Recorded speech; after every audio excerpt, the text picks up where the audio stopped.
Bonjour les amis, j'espère que vous allez bien. Le petit rendez-vous du dimanche à 14 h, vidéo tout pète. Et aujourd'hui, nous sommes partis de Paris et nous sommes arrivés ce matin à Lyon. Je suis chez Bébésaurus. Regardez cette magnifique boutique de reptiles. On est dans le top de ce qui se fait dans les boutiques de reptiles en France.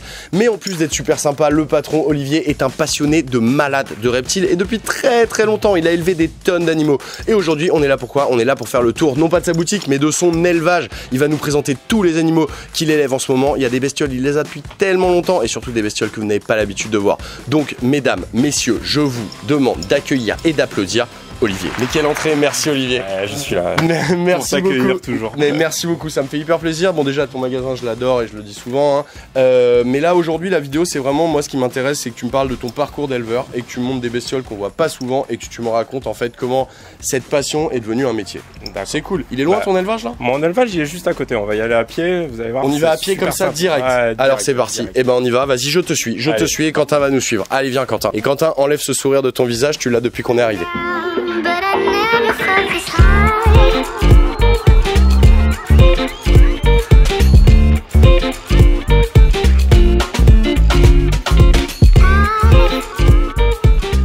Bon, j'avoue, déjà, t'as le bureau le plus stylé du monde, je suis déjà ultra jaloux. Déjà, il y a du monde dans le bureau, hein. Il y a du monde derrière nous, mais il y a du monde devant nous aussi. Non, mais il faut être au calme hein, pour travailler tranquillement, faire l'administratif, faut être bien, quoi. Ah bah là, t'es bien entouré. Faut pas se stresser, quoi, parce que sinon c'est chiant. T'es bien entouré. Bon, j'avoue, je suis épaté de cette installation. Raconte-nous un peu ce que tu... Ça a combien de temps cette installation? C'est un peu récent, non? Ouais, l'installation, elle a à peu près 6 mois, ça fait pas longtemps qu'on l'a. C'est super propre. Qu'est-ce que t'as voulu faire ici? Bah, ici, on voulait se mettre un petit groupe de Prasinus, de raisins guéris, et puis pouvoir vraiment les observer. Donc, comme on passe beaucoup de temps dans le bureau, ça nous permet de les voir évoluer. Comme c'est des animaux qui sont super intelligents, super intéressant de les voir chasser, tenter de s'accoupler, tout ça. C'est canon. Et là, on peut vraiment le faire dans le bureau. Donc, on a essayé de les séparer pour éviter tous les phénomènes de domination entre les sexes. Et on a mis des systèmes de trappes entre les terrariums et on peut les mettre en présence. Génial. En fonction des moments. Donc on a fait un truc simple, hein, c'est un caisson en OSB qu'on a résiné avec une résine époxy. Par-dessus, on a mis des plaques de liège là qu'on trouve chez Lucky Reptile qui sont super. On a mis une rampe double d'éclairage où il y a des néons LED et des néons UV. Et on a dissocié le système de chauffage du système d'UV, comme ça l'animal a vraiment le choix. Soit de se mettre sous les UV, soit de se chauffer. Et ça déchire. Et je trouve que de manière générale, c'est vraiment très joli. Je trouve que ça fait grave le job. T'as la bonne ventilation pour les températures, tu vois. Ça évite d'avoir en effet un environnement trop confiné. Et c'est vraiment très propre, quoi. Et on peut essayer de mettre des plantes en plus. Ah ouais, c'est canon, c'est canon. Et ta volonté de les élever un par un, comme ça, pas de galère de dominance, au moment de la reproduction, ça se passe bien. Franchement, je suis bluffé et je suis inspiré. Et je pense que les amis, vous allez vouloir un tuto d'une volière comme ça. Si ça vous dit, mettez-le moi dans les commentaires. On pourrait lui voler son concept et en refaire un tuto dans le studio Toupette. Ça pourrait être bien ça. En vrai, ouais, franchement, c'est vraiment trop cool. Et on peut élever plein de types d'animaux. Ah, donc tu les nourris au criquet.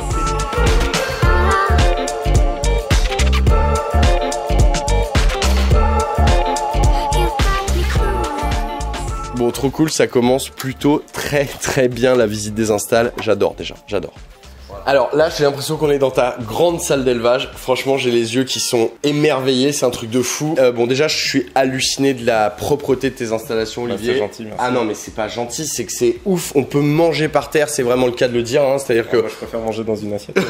Bah, moi, franchement, par rapport aux assiettes du studio, j'ai l'impression que c'est plus propre chez toi, tu vois. Donc non, franchement, c'est ultra impressionnant. La cohérence, c'est trop beau. Bah, vas-y, raconte-moi tout. Donc du coup, je suis spécialisé dans les lézards fouette-queue. Les lézards du genre Uromastix, c'est des lézards qui ont la particularité d'être végétariens. Donc c'est très simple à élever. Malheureusement, depuis 2004, ils sont soumis à un certificat de capacité. C'est-à-dire que pour pouvoir en élever, il faut avoir un certificat de capacité et une autorisation d'ouverture d'établissement. Mais bon, ça n'a pas entaché ma passion envers ces animaux. Loin de là, j'ai envie de dire quand tu vois le monde que t'as. Donc voilà, j'ai jamais élevé ces animaux dans un but commercial, mais mon élevage, il est à but non lucratif. C'est-à-dire, je fais vraiment ça pour le plaisir. Il est en association la 1901. Ah ok. Voilà, donc il est vraiment indépendant de ton activité pro de ta boutique. Voilà, ça n'a rien à voir. Il me coûte de l'argent chaque année. D'accord. Donc c'est vraiment pour le fun. En fait. C'est la passion qui te ronge, quoi. Les uromastiques, c'est le premier uromastique que t'as acheté, t'avais quel âge? Ça devait être en 94 ou 95, je me rappelle pas. Ah ouais, ça remonte. J'étais sur un salon animalier et j'ai rencontré une personne qui en avait quelques-uns d'import à l'époque, c'était des Uromastyx du Mali. Ils étaient tout moches, tout gris, en mauvais état, mais j'ai vraiment craqué dessus et puis depuis, bah, ça m'a jamais quitté. Donc tu les élèves, j'ai vu, dans des terrains moulés, en gros. Ils ont un point chaud et des UV évidemment parce que ce sont des bestioles désertiques. Donc je suppose qu'ils ont un point chaud assez haut. À combien? Oh là là là là. Oh là là là là. Ah non mais là attends Ah mais c'est fou les couleurs parce que là les amis je sais pas si vous voyez à l'image mais moi je vois ce lézard il est bleu, noir et jaune quoi. Ouais alors là on est à la mi-saison donc c'est une période où il fait un peu plus frais dans l'élevage. Je sais ce qu'il va dire, il va dire que là il est pas en couleur, c'est ça? Exactement ouais. Il peut être bleu électrique, on passe devant le terrain mais on se dit mais là c'est déjà, n'existe pas quoi. C'est déjà ultra impressionnant. Ça c'est une espèce qui vient d'où? Alors celui-là il vit en Égypte et en Israël. Ok. Ce qui est ouf c'est que c'est un lézard qui est bon je suppose que bon déjà ils sont tous en captivité mais en plus tu dois pas trop les manipuler, t'es pas le genre de mec à manipuler à mort tes bêtes si? Non, enfin quand on les nourrit et tout ils sont quand même assez sympas, c'est des lézards. Dans la nature ils peuvent être très craintifs mais après en terrarium rapidement ils comprennent qui c'est qui donne à manger et, ah bah ouais là ils je sont vois super sympas. Là il est très placide, très sympa, ça a pas l'air de l'emmerder une seule seconde les manips et tout, c'est cool, je pensais pas qu'ils étaient aussi calmes. Ouais c'est vraiment dommage parce que qu'on puisse pas le détenir sans autorisation parce que c'est un animal qui est facile à élever et qui est strictement végétarien et qui a des couleurs incroyables. Alors celui-là, il a la forme vraiment typique de l'Uromastyx avec ce corps aplati et cette queue à peu près aussi longue que le corps. Voilà. Après, il y a d'autres espèces, je vais vous montrer, qui sont un peu plus rares et qui ont la queue beaucoup plus courte. Alors, dans la nature, en fait, ils creusent des terriers et il se planque à l'intérieur des terriers et il bouche l'entrée du terrier en mettant sa queue comme ça. Ah ouais, ça fait un barrage qui fait que moi si je suis un animal ou je suis quoi et je viens dans le terrier, je me retrouve face à une barrière piquante quoi. Ça. Donc là je vous présente un... Non, bah, oh, tu peux me tutoyer, tu peux me tutoyer, t'inquiète pas, t'inquiète pas. Vas-y. Donc là je te présente un autre Malornata. Ok. C'est toujours à la forme bleue parce qu'ils peuvent avoir plusieurs couleurs. Oh là là là là là. Regarde ça. Ah mais c'est incroyable. Il est un petit peu plus chaud mais... Mais attends, mais ça c'est de la sélection en captivité ou dans la nature ils sont aussi bleus? Non, dans la nature ils sont comme ça. Après il y a différentes souches, différentes localités.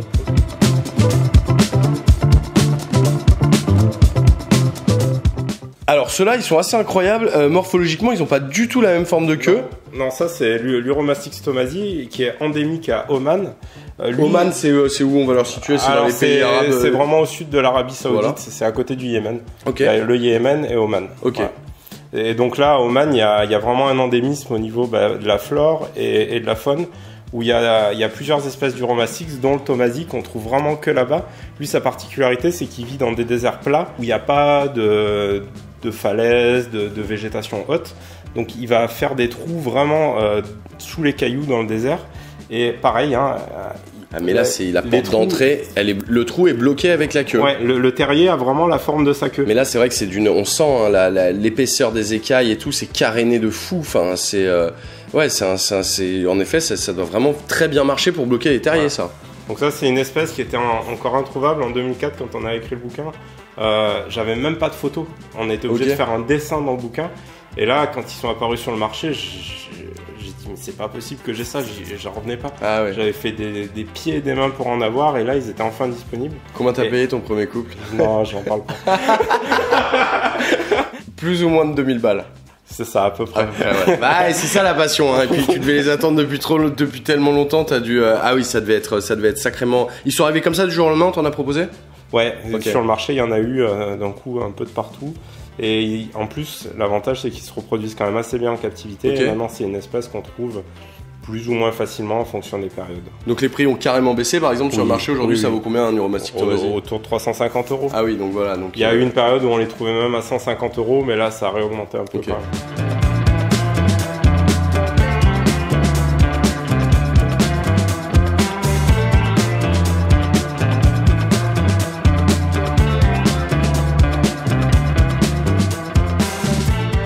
On est au mois d'octobre et toi t'as encore plein de bébés.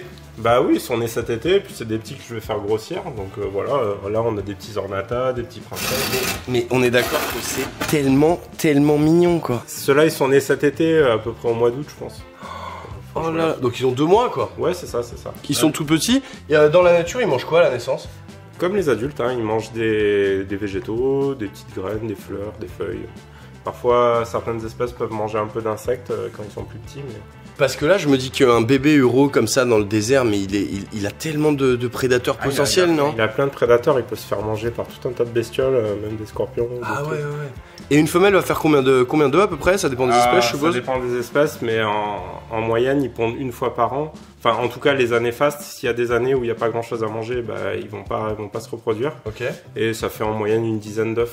Et trop cool pour ce petit tour des uromastyx. Maintenant, tu vas nous présenter une famille de lézards que tu as, je crois, depuis très longtemps, que tu reproduis facilement et qui sont très rares dans le hobby. On va aller en parler, on va retourner dans ton bureau. C'est parti? C'est parti.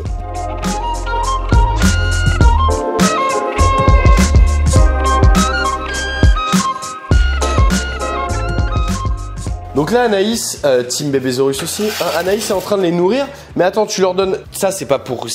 T'en as pour quoi? T'en as pour 2 ans là-dedans, là? Ça, c'est une journée. Combien? Une journée.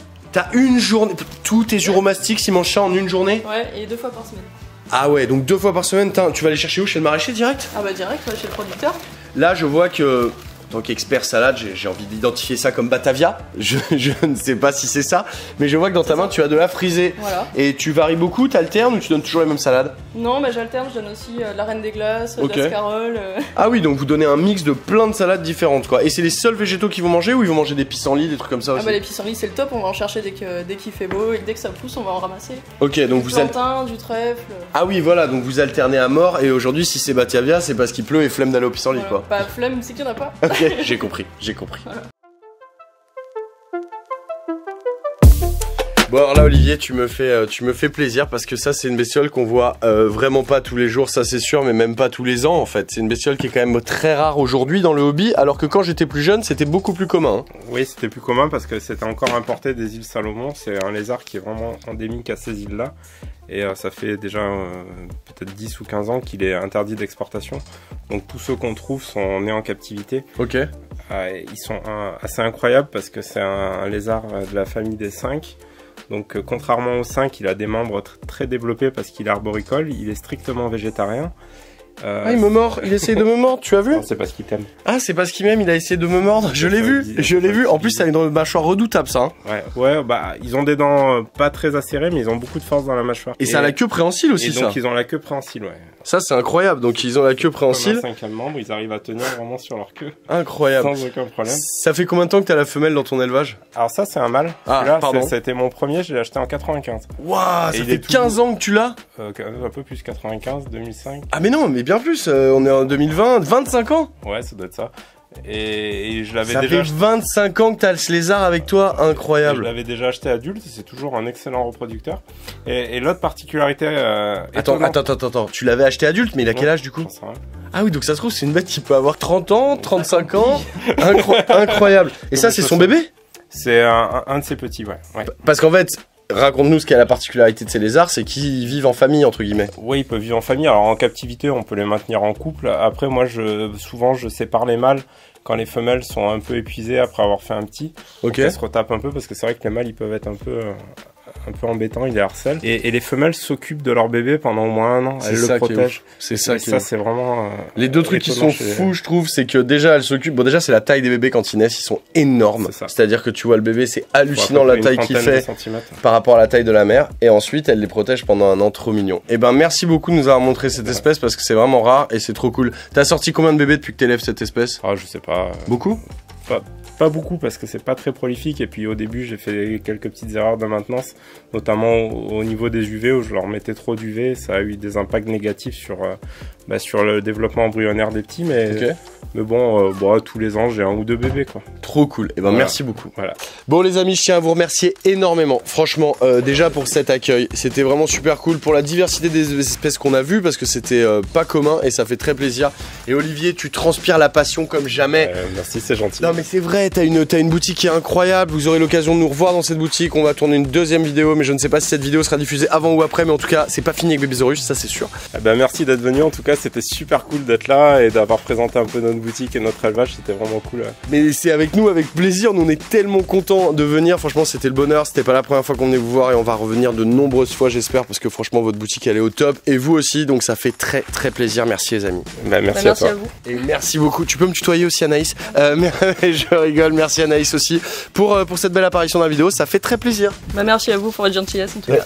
Merci à eux, ils sont trop cool. Quant à nous, on se retrouve dès la semaine prochaine pour une nouvelle vidéo. Dimanche 14h, tu n'as que à t'abonner. Regarde, tu cliques et là, on va tout droit aux 500 000. C'est-à-dire que là, j'ai l'impression qu'il n'y a plus qu'à franchir la petite marche et on a passé les 500 000. Si c'est pas déjà fait, et ben en tout cas, on y croit et on nous encourage. Et en tout cas, merci de votre force, de votre soutien. J'espère que cette vidéo t'a plu. En tout cas, des bestioles comme ça, on n'en croise pas tous les mois. Et ça a fait très très plaisir. Salut les amis, ciao.